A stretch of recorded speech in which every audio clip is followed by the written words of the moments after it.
बनवणार आहोत कोकणातील प्रसिद्ध असे घावणे आणि नारळाचा रस। घावणे करण्यासाठी आपण आता साहित्य बघूया। इथे मी 2 वाट्या तांदूळ घेतलेले आहेत। तांदूळ जुने घेतलेले आहेत आणि मी धुवून व्यवस्थित असे 4 ते 5 तास त्यांना भिजत ठेवलेले आहे। आणि त्यासाठी आपल्याला लागणार आहे तेल, चवीपुरतं मीठ आणि आपण गरजेनुसार पाणी वापरणार आहोत। आता आपण हे तांदूळ खरखरीत असे मिक्सरच्या भांड्यामध्ये वाटून घेऊया। वाटताना पाणी थोडं घालायचं आहे।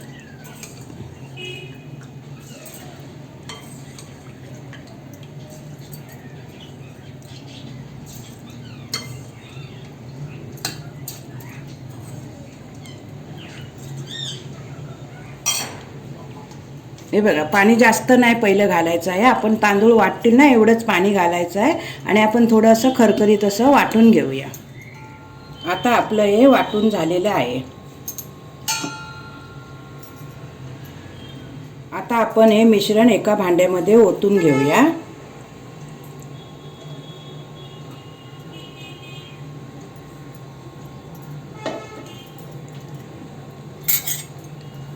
हे बघा, असं थोडंसं जरा खरखरीत असं वाटून घ्यायचं आहे आपल्याला।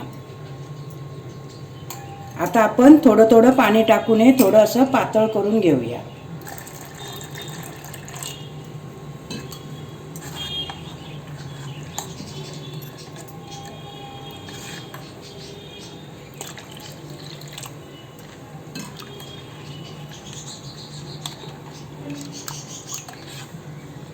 एवढं असं मिश्रण आपल्याला पातळ हवंय। आता आपण ना चवीपुरतं मीठ टाकून घेऊया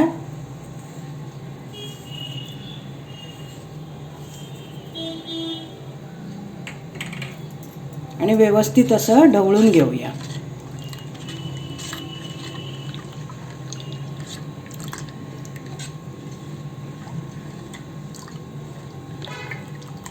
आता आपण मोठा गॅस ठेवून भिडं चांगलं गरम करून घ्यायचं आहे। आता आपण भिड्याला तेल लावूया। तेल लावण्यासाठी ना मी इथे एक कांदा घेतलाय, त्याला असं थोडंसं खाली कापून घेतलाय। त्यात आपण कांद्याने तेल लावणार आहोत भिड्याला। हे बघा,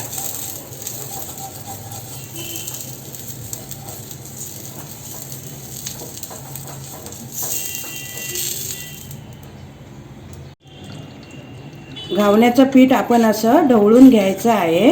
हे बघा, आता आपण ना भिड्यावरती घावणं टाकूया। पेला छोटा घ्यायचा आहे आणि असं आपण मिश्रण घेऊन आपण असं घावणं व्यवस्थित टाकून घेऊ।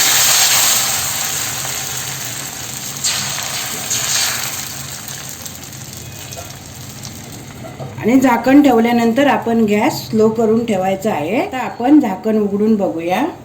हे बघा, असा साईडून घावणा सर्व आपला निघाला ना का आपला घावणा झाला समजायचा पलटायला। हे बघा, असं सगळं आणि असं पलटून घ्यायचं आणि इथे आपण न झाकण ठेवता 2 मिनिटं वाफवून घेऊया। 2 मिनिटं वाफवून आपला आता घावणा तयार झालेला। आता आपण काढून घेऊया। मी इथे एक चाळण घेतले, त्या चाळणीवर आपण असे घावणे ठेवायचे आहेत, म्हणजे ते चिकट होतात आणि मग थंड झाल्यावरती घडी करून ठेवायचे आहे। आता आपण दुसरा घावणा करूया। प्रत्येक घावणा करताना आहे ना तेल लावून घ्यायचं आहे असं व्यवस्थित कांद्याने। तेल लावून झालं ना का आपण मिश्रण परत ढवळून घ्यायचं आहे। प्रत्येक घावणा करताना आहे ना मिश्रण आपण ढवळून घ्यायचं आहे।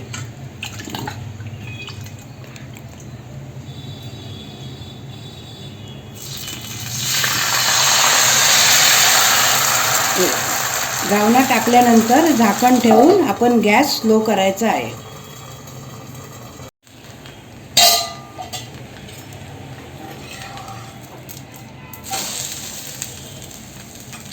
अशा प्रकारे आपण सर्व घावणे करून घेऊया। नारळाचा रस करण्यासाठी आता आपण साहित्य बघूया। इथे अर्धी वाटी खवलेला मी नारळ घेतलेला आहे, 1 वाटी साधा गूळ घेतलेला आहे, 1 चमचा जिरं आणि 1 चमचा हळद। आता आपण एका मिक्सरच्या भांड्यामध्ये वाटून घेऊया ओलं खोबरं।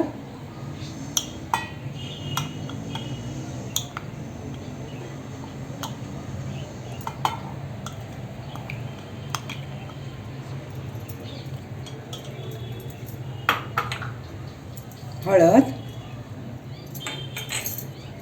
जिरं आणि थोडं पाणी घालून आपण बारीक वाटून घेऊया. आता आपलं हे मिश्रण वाटून झालेलं आहे. आता आपण एका चाळणीमध्ये असं गाळून घेऊया.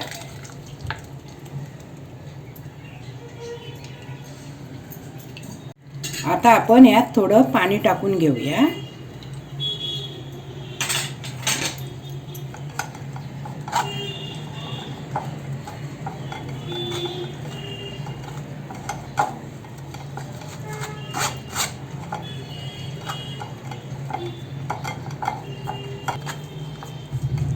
आता आपण यात परत थोडंसं पाणी टाकून घेऊया आणि व्यवस्थित असं गाळून घेऊया.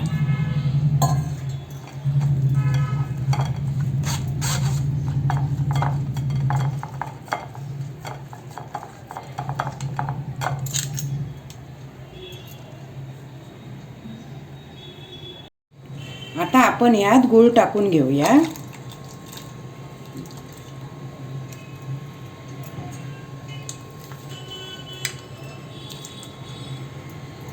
आणि आपण ना आता असं ढवळत राहूया. गूळ वितळेपर्यंत ढवळून घेऊया. आता आपलं नारळाचा रस तयार आहे.